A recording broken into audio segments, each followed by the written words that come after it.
Programme میں اب بات کریں گے سیکیورٹی فورسز نے خوارج کے خاتمے کے لیے آپریشنز تیز کر دیے ہیں۔ سیکیورٹی فورسز نے خوارج کے خاتمے کے لیے کے پی میں آپریشن کیا ہے، ایک کامیاب آپریشن کیا ہے جس کے نتیجے میں 13 خوارج کو ہلاک کر دیا گیا ہے۔ بخاری صاحب، اب جس طرح سیکیورٹی فورسز آپریشن کر رہی ہیں اور خوارج کو ایلیمینیٹ کرنے کے لیے خطے سے کوششیں جو ہیں وہ تیز کر دی گئی ہیں۔ دیکھیں، پہلی بات تو یہ ہے کہ یہ آپریشن ہونے تھے اس لیے کہ اس کے علاوہ کوئی چارہ نہیں ہے۔ ماضی میں بھی ہم نے دیکھا، جب تک آپ ان قوتوں کو چیلنج نہیں کرتے ہیں ان کا مقابلہ نہیں کیا جا سکتا۔ لیکن وہ کہتے ہیں نا کہ اچھی خبر کے ساتھ ساتھ ایک دکھ بھری خبر بھی ہے، وہ یہ کہ اس آپریشن کے اندر ہمارے جو ایک میجر ہیں، میجر اویس، انہوں نے جامِ شہادت نوش کیا ہے۔ محسن نقوی صاحب نے بیان میں بھی کہا ہے کہ ہم ان کے خاندان کے ساتھ اس وقت یعنی ہمدردی کے لیے ساتھ ان کے کھڑے ہیں۔ یہ ہیں وہ لوگ جو اپنے سینوں پر گولیاں کھاتے اور ہمیں چین کی نیند سونے دیتے ہیں۔ ان کے بارے میں بات کرتے ہوئے ہمیں 10 دفعہ سوچنا چاہیے۔ ہمارا منہ جو ہے نا وہ اتنے کھلے ہیں، رال کی طرح سے ہم جگالی کرتے رہتے ہیں، لیکن وہاں جا کے دیکھیں نا، کہیں نا کسی ایک اس کو جو ان کو یعنی ان پر تنقید کرتے ہیں، جا کے وہاں کھڑے ہو کے سامنے ذرا گولی کھا کے دکھائیں۔ ان کے ساتھ ہم بھی یعنی اظہار ہمدردی بھی کرتے ہیں، اور یقینی طور پہ جنہوں نے قوم کی خاطر اپنی جان کے نذرانے دیے ہیں وہ ہمارا یعنی ہمارے لیے باعث اعزاز اور بہت ہی ہمارے لیے یہ قابل قدر لوگ ہیں۔ لیکن یہ میں بتاؤں کہ یہ جو کچھ ہو رہا ہے یہ اب کہیں ختم ہونے والا سلسلہ نہیں ہے جب تک اس فتنے کا مکمل طور پہ خاتمہ نہیں ہوگا۔ پاکستان کی حکومت، پاکستان کی عسکری قیادت بار بار وارن کرتی رہی ہے کابل گورنمنٹ کو کہ ان لوگوں کو بارڈر کراس کرنے سے روکیں، ان کو روکیں۔ میرا خیال ہے کوئی درجنوں مرتبہ یہ کہا جا چکا ہے۔ پھر آخری وارننگ ایک دی گئی تھی کہ اگر یہ نہ رکے تو پھر ہم ان کو پرسو کریں گے، ان کے پیچھے آئیں گے، اور اسی لیے پکتیا پروونس کے اندر ایک کارروائی جو ہے وہ کی گئی ہے۔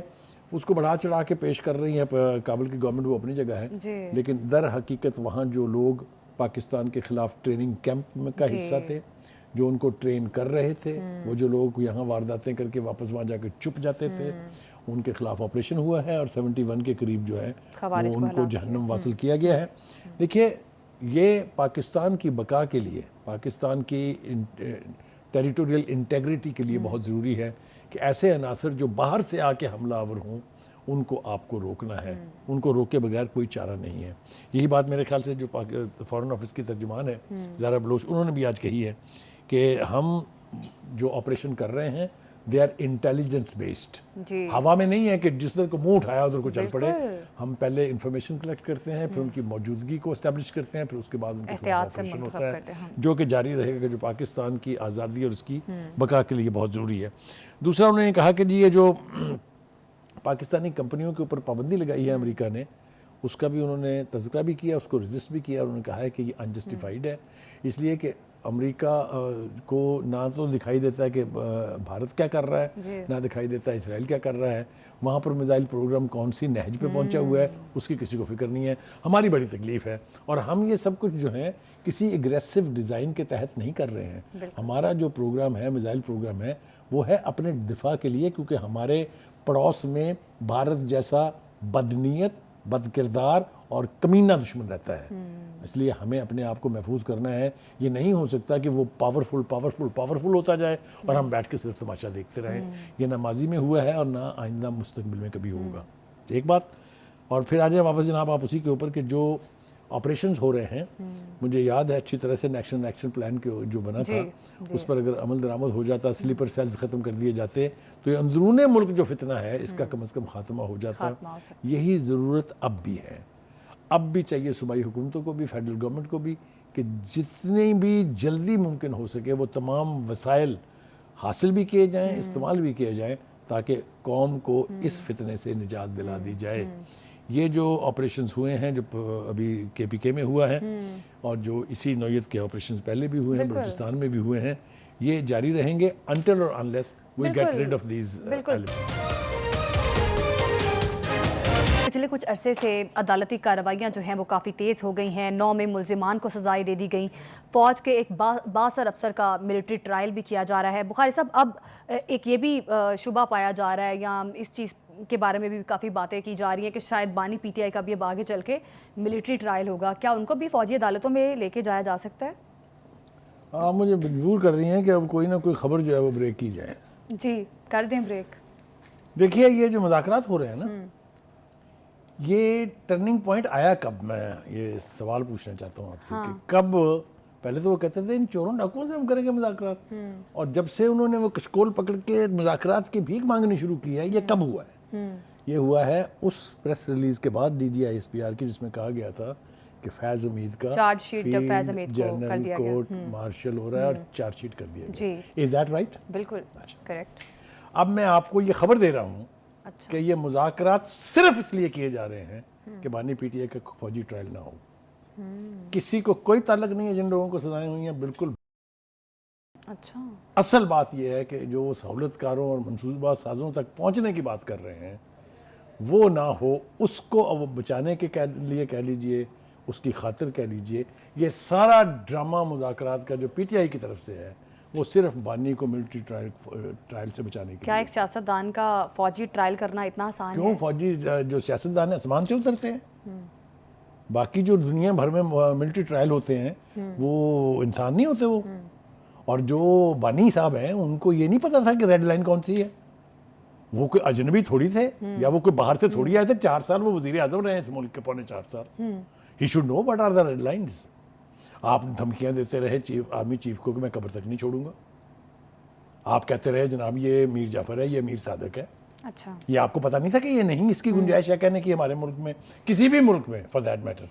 آپ بتائیے مجھے، کیا بھارت جو ہے اس کی سیاست میں کم گند ہے؟ کبھی آپ نے سنا کہ کسی نے آرمی چیف کو دھمکیاں دی ہوں؟ یہ خالستان کی موومنٹ کتنی بڑی ہے.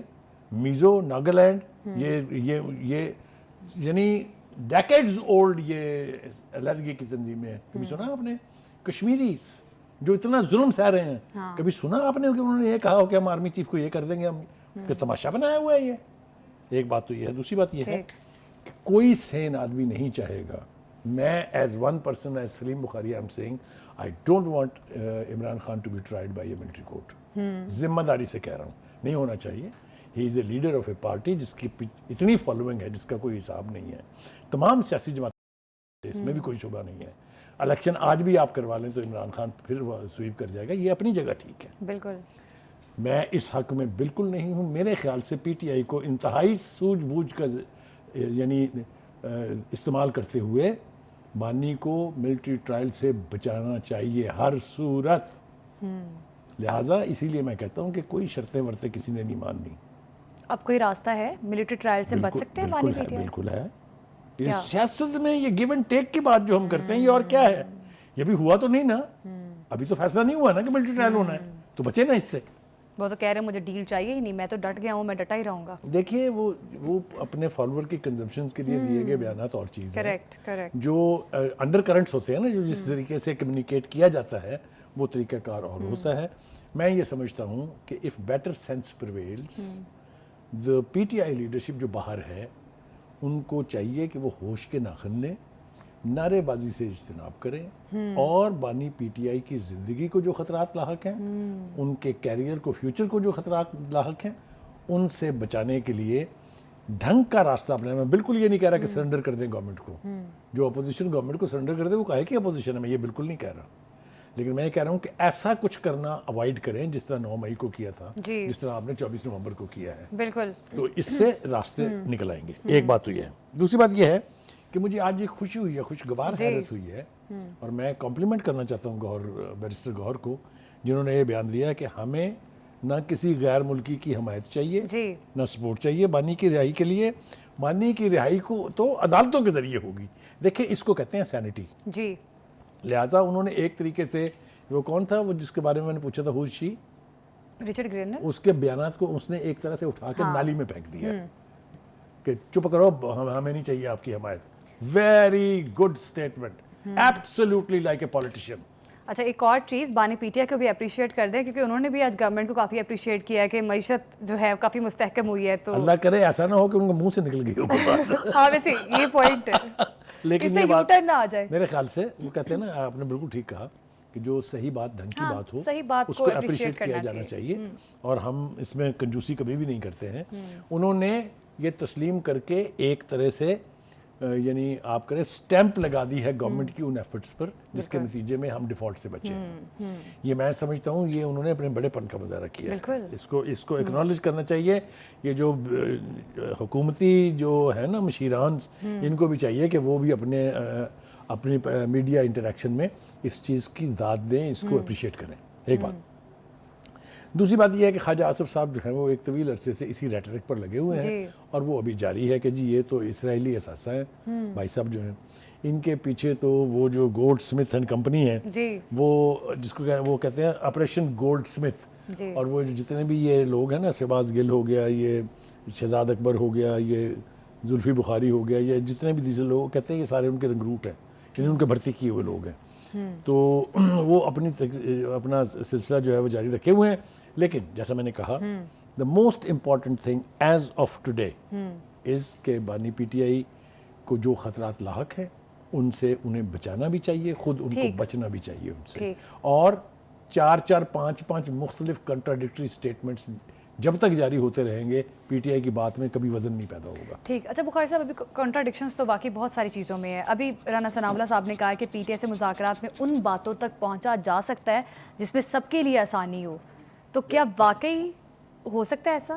جیسا میں نے پہلے کہا, ہی از اے پولیٹیشین. اچھا. اس نے بہت پولیٹیکل یعنی رویہ اپنا کے ایک ایسا بیان دیا کہ دیکھیں ہم انتظار کر رہے ہیں کہ وہ ہمیں لکھ کے کیا دیتے ہیں. وہی بات جو میں نے آپ سے کہی ہے کہ جو اصل کمیونیکیشن ہوتا ہے اس کا لیول اور ہے. وہ کہتا ہے اس سے پھر بنیاد طے ہوگی کہ کیا ہم آگے بڑھ سکتے ہیں کہ نہیں بڑھ سکتے ہیں. مجھے یہ توقع ہے, میں پازیٹیو ہوں اس معاملے میں, کہ جب بات مذاکرات تک آ ہی گئی ہے تو دونوں ہی سائیڈوں کو, صرف ایک سائیڈ کو نہیں, یہ حکومت کو یہ نہیں سمجھنا چاہیے کہ یہ کمزوری ہے پی ٹی آئی کی, اور پی ٹی آئی کو یہ تصور نہیں کرنا چاہیے کہ ہم حکومت کو اس کی اوقات میں لے کے آئیں گے.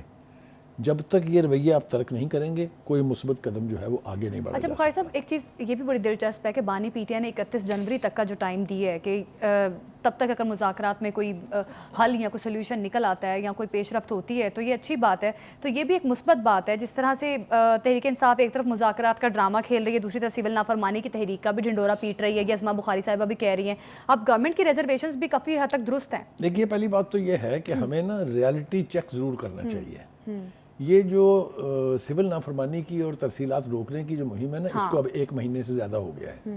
ٹھیک ہے, بلکہ میں اگر صحیح سمجھا ہوں تو یہ اگست سے یہ گردان ہم نے سنی تھی. مگر ریالٹی یہ ہے کہ ان ترسیلات میں 39% سے 47% تک اضافہ ہوا ہے. ہاں جی. تو اس کو کیا کہیں گے آپ؟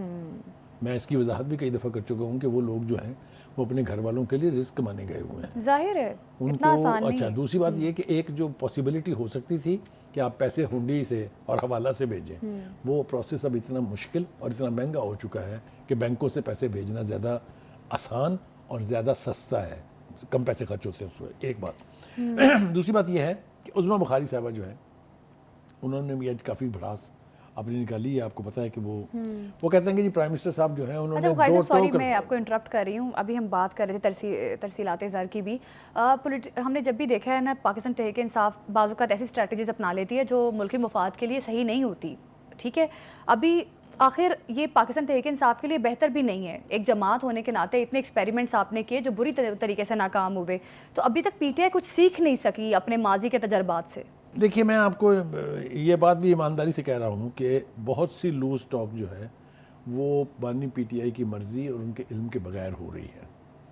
اب شیر افضل مروت جو کچھ بولتے ہیں کوئی اس کے اوپر بیریئر نہیں ہے, کوئی قدغن نہیں ہے, جو دل میں آتا ہے کہہ دیتے ہیں. کبھی اپنی پارٹی کے خلاف باتیں کر جاتے ہیں, کبھی کچھ کہہ جاتے ہیں, کبھی کچھ کہہ جاتے ہیں. اسی لیے میں نے آپ کو یاد ہوگا ایک پروگرام میں یہ کہا تھا کہ ایک کیلکولیٹڈ فیصلہ کر لیں کہ کس نے نمائندگی کرنی ہے بانی پی ٹی آئی کی. صرف وہ بات کریں جب آپ کی آپس کی کنٹراڈکشن جو ایک دوسرے کو کنٹراڈکٹ کر رہی ہوں گی تو آپ کا امپیکٹ ہی کبھی نہیں بن سکتا. تو ایک تو یہ بات بہت ضروری ہے. دوسری بات یہ کہ وہ میں کہہ رہا تھا جو اسما بخاری والی, ان کی ایک بات امپورٹنٹ ہے. وہ یہ کہتے ہیں کہ جی پرائم منسٹر نے صاف لفظوں میں ان تمام بیانات کے جواب میں یہ کہہ دیا ہے کہ جناب ہماری سیاست نہیں, تسی دیتے رہو بیان, دا ہیل ود یو. تو اس کو انہوں نے ایبسولوٹلی ناٹ, وہی بانی پی ٹی آئی والی.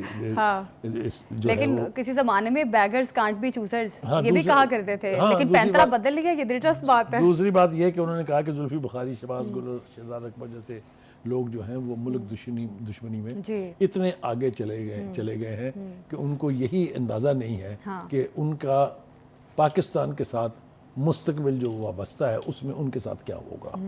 چلیے خیر یہ تو جب وقت آئے گا تو ہم دیکھیں گے. دوسری بات یہ ہے کہ انہوں نے ایک اور اہم بات کی ہے کہ یہ جو پاکستان کو امریکی غلامی سے نجات دلانے کی بات کرتے تھے وہ اب لابیسٹ کے ذریعے ان سے اپنے آپ کو بچانے کی باتیں کر رہے ہیں. یہ بات بھی ٹھیک ہے میرے خیال سے اس کو غلط اچھا نہیں کہہ بخاری سکتے صاحب، آپ. ماضی میں ہمارے پاس بے شمار ایسے ایگزامپلز ہیں. ایون ذوالفقار علی بھٹو کی پھانسی کے وقت بھی باہر سے پریشر آیا تھا کہ پھانسی نہ دیں لیکن پھر بھی دے دی گئی. تو اس قسم کی ماضی میں بہت ساری ایگزامپلز. ابھی جو ایک آرا پائی جا رہی ہے، جو امپریشن پایا جا رہا ہے کہ امریکہ نے اگر کہہ دی ہے پاکستان کو تو اس پاکستان کو ویسے ہی کرنا پڑے گا، تو یہ غلط تاثر ہے. نہیں، ایک صرف ذوالفقار علی بھٹو نہیں، پاکستان کے نیوکلیر پروگرام کے حوالے سے جو کچھ ہوا، اس حوالے سے بھی سینکشنز لگی 30 سال سے زیادہ. تو میرا نہیں خیال کہ اس قسم کے سوشل میڈیا پاکستان کے اندر کریج ہے نو کہنے کی امریکہ کو. نہیں، میں ایمانداری سے سمجھتا ہوں کہ جو امریکن ایڈمنسٹریشن ہے، اینی بڈی ہو نوز کہ کیسے آپریٹ کرتی ہے، وہ یہ سوشل میڈیا کے بیانات کے اوپر ان کی پالیسیز تشکیل نہیں پاتی. اس لیے اس کو بہت زیادہ سیریسلی لینے کی ضرورت نہیں ہے. ٹھیک ہے.